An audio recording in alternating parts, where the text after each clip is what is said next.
दोस्तों नमस्कार, कैसे हो आप सभी। मैं आपका friend advocate Vikram Singh Chauhan.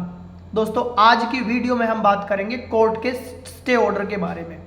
Court का स्टे ऑर्डर क्या होता है, ये कब ले सकते हैं, कितने प्रकार का होता है और क्या क्या चीज़ें इसके अंदर क्या प्रोसीडिंग रहती है, ये सारी चीज़ें आज हम कोर्ट के स्टे के बारे में, स्टे ऑर्डर के बारे में बात करेंगे।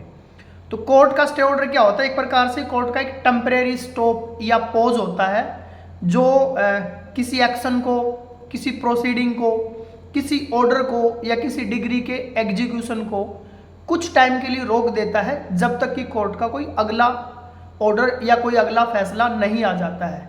ये क्यों किया जाता है? फॉर एग्जांपल मेरा किसी बंदे के साथ प्रॉपर्टी का कोई मैटर चला हुआ है, कोई कोर्ट में सिविल मैटर चल रहा है और मुझे लगता है कि सामने वाली प्रॉपर्टी उस ज़मीन को बेच देगी, सेल कर देगी या उसका कोई पैसा ले लेगी या आगे कोई एग्रीमेंट कर लेगी। अगर मैं कोर्ट से स्टे ऑर्डर ले लूँगा तो जब तक आगे कोर्ट का फैसला नहीं आएगा उस ज़मीन के ऊपर किसी प्रकार की कोई लिखा पढ़ाई नहीं होगी, किसी प्रकार का उस पर कोई लेन देन नहीं होगा, ना कोई रजिस्ट्री होगी। या कोर्ट का कोई ऑर्डर आया था, मुझे लगता है कि बाद में उससे कोई भरपाई ही नहीं हो पाएगी पैसे से, इस प्रकार की कोई डिक्री है या कोई एग्जीक्यूशन है, उसको रोकना होता है। यानी एक तरह से कोर्ट का टेम्परेरी ऑर्डर होता है, जब तक कोर्ट का अगला फैसला नहीं आ जाता तब तक किसी चीज़ के ऊपर रोक लगा दी जाती है, तो इसको कोर्ट का स्टे ऑर्डर बोलते हैं। अब ये कितने प्रकार का होता है? सबसे पहले होता है स्टे टू प्रोसीडिंग, यानी ये लोअर कोर्ट या जो भी कोई अथॉरिटी है उसकी हियरिंग के ऊपर या उसके कोई उसने स्टेप लिया है उसके ऊपर कुछ टाइम के लिए रोक लगा देता है। अगर उनको लगता है प्राइमा फेसिया कि भाई ये चीज़ गलत हुई है और अगर इसको रोका नहीं गया तो बाद में इससे नुकसान हो सकता है, तो स्टे टू प्रोसीडिंग इसको यहाँ पे एक टाइप का आपका स्टे ऑर्डर हो गया। दूसरा होता है स्टे टू एग्जीक्यूशन। एग्जीक्यूशन क्या होता है? मान लीजिए कोर्ट ने कोई ऑर्डर दे दिया, कोई डिक्री पास कर दी और उस ऑर्डर को कुछ टाइम के लिए रोकने के लिए हमने क्या किया, स्टे ऑर्डर कोर्ट को एक रिक्वेस्ट डाल दी कि इसके एग्जीक्यूशन को रोक दीजिए। हो सकता है भी हम अपने कोई एविडेंस दें या कोई अपील करें या किसी और प्रोसीडिंग के लिए हम लोग जाएं, तो इसको बोलते हैं स्टे की एग्जीक्यूशन। यानी कोई ऑक्शन होना है, कोई रिकवरी होनी है।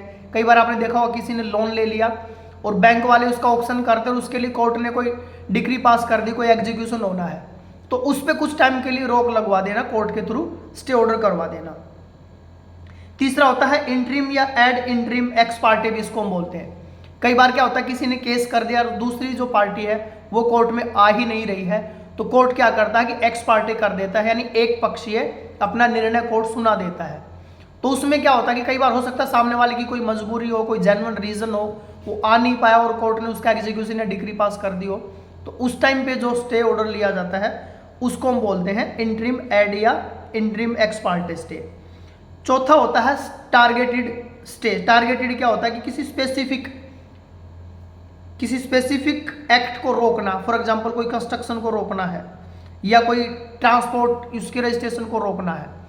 मान लीजिए कोई गलत जगह पे, मतलब कोई गवर्नमेंट की प्रॉपर्टी मान लीजिए उस पर किसी ने कब्जा किया हुआ है, वहाँ पे कोई अनऑथोराइज अपना कंस्ट्रक्शन कर रहा तो उसको रोकना, तो ये होता है टारगेटेड स्टे। यानी किसी स्पेसिफिक हमने रीजन दिया उसके लिए कोर्ट ने स्टे कर दिया। तो मोटा मोटी हमने जाना कि 4 प्रकार के स्टे होते हैं, जिसमें हमने पता करा stay to proceeding, stay to execution, interim जो अग्रिम होता है, और दूसरा होता है टारगेटेड स्टे। अब कोर्ट कौन सी चीजें देखता है, किन, अगर आपने ये 3 चीजें कोर्ट के सामने रख दी तो आपका जो है बेस वहां पे मजबूत हो जाता है, आपके चांसेस ज्यादा होते हैं, आपकी स्ट्रॉन्ग पॉसिबिलिटीज होती है कि आपको कोर्ट का स्टे ऑर्डर मिल जाएगा। सबसे पहला, अगर प्राइमा फेसिया कोर्ट को लगता है, यानी देख के ही पूरे मामले को समझ में आता है कि भाई इस पे अगर हम स्टे ऑर्डर नहीं देंगे तो हो सकता है सामने वाली पार्टी का नुकसान हो जाएगा। दूसरा, अगर हमने ये ऑर्डर कर दिया तो बाद में इसकी भरपाई पैसे से नहीं हो पाएगी, ये हो गया आपका इररेपेबल इंजरी भी इसको हम बोलते हैं। यानी स्टे अगर उसको नहीं मिला सामने वाली पार्टी को तो उसको इतना बड़ा नुकसान हो जाएगा जिसकी पूर्ति पैसे से नहीं हो पाएगी। और तीसरा जो इसमें होता है बैलेंस ऑफ कन्वेंसिंग, यानी इसमें अगर कोर्ट को यह लगता है कि इस पार्टी को ज्यादा नुकसान हो जाएगा तो उस नुकसान को रोकने के लिए, अब यहां 3 चीजें हो गई। पहला होगा प्राइमा फेसिया कोर्ट को प्रथम दृष्टया नजर में क्या समझ में आ रहा है। दूसरा, सामने वाली पार्टी में से किसको ज्यादा नुकसान हो रहा है। और तीसरा, अगर कोर्ट ने ऑर्डर दे दिया तो उस ऑर्डर के कारण जो नुकसान होगा उसकी भरपाई पैसे से नहीं हो पाएगी। अगर ये 3 चीजें हमने कोर्ट के सामने साबित कर दी तो हमारे लिए स्ट्रॉन्ग पॉसिबिलिटीज हो जाती है कि हमें स्टे ऑर्डर मिल जाएगा। अब इसमें कौन कौन सी कोर्ट होती है, कौन कौन से प्रोविजन होते हैं। सबसे पहले ट्रायल कोर्ट सीपीसी का ऑर्डर 39 के अंडर इसमें प्रोसेस होता है, जिसमें आप अपील करते हो ऑर्डर 4 रूल 5 सीपीसी के अंदर। कोर्ट को हमें कन्वेंस करना होता है। स्टे ऑर्डर कैसे मिलता है, सबसे पहले हमें अपनी स्ट्रेटेजी और डॉक्यूमेंट्स, आपको प्रॉपर अपनी एक स्ट्रेटेजी बनानी है। आपको अपने जितने भी आपके पास डॉक्यूमेंट्स है जो आपको कोर्ट में प्रूव करने हो, सारे डॉक्यूमेंट्स, एविडेंस, विटनेसेस जो भी आपके पास है वो आपको कलेक्ट करने हैं। उसके बाद आपको सारे फैक्ट्स और जो भी आपके पास प्रूफ है वो कलेक्ट करने हैं। प्रॉपर आपको एक एप्लीकेशन की ड्राफ्टिंग करनी, जिसमें आप सारा अपना पूरा पक्ष रखेंगे। कोज ऑफ टाइटल हो गया, आपके फैक्ट्स हो गए, आपके ग्राउंड हो गए, क्या प्रेयर आपकी है, उसके साथ आपका क्या एफिडेविट लगेगा, क्या रेमेडीज आपको चाहिए, ये सारी की सारी चीज़ें आपको जो है ड्राफ्टिंग के अंदर मेंशन करनी होती है। उसके बाद अपना फाइलिंग करेंगे, जिस भी कोर्ट जिस जुरिडिक्शन का जो कोर्ट होगा उसमें आप अपनी फाइलिंग करेंगे। और अर्जेंट लिस्टिंग के लिए आप अपना पूरा वहाँ पे फाइल करेंगे। उसके बाद आपकी हियरिंग होती है, दोनों तरफ से कोर्ट सुनता है और उसमें जो पॉसिबल कंडीशन है वो कोर्ट उसमें चेक करता है। उसके बाद जब कोर्ट स्टे ऑर्डर देता है तो कई बार क्या है कि वो गारंटी, बैंक गारंटी मांग लेते हैं या कोई सिक्योरिटी डिपॉजिट मांग लेते हैं, तो वो भी हो सकता है, उसमें हो सकती है। और लास्ट में क्या होता है, उसमें सर्विस और आपका कंप्लाइंस कोर्ट इसमें कर देता है स्टे ऑर्डर के लिए।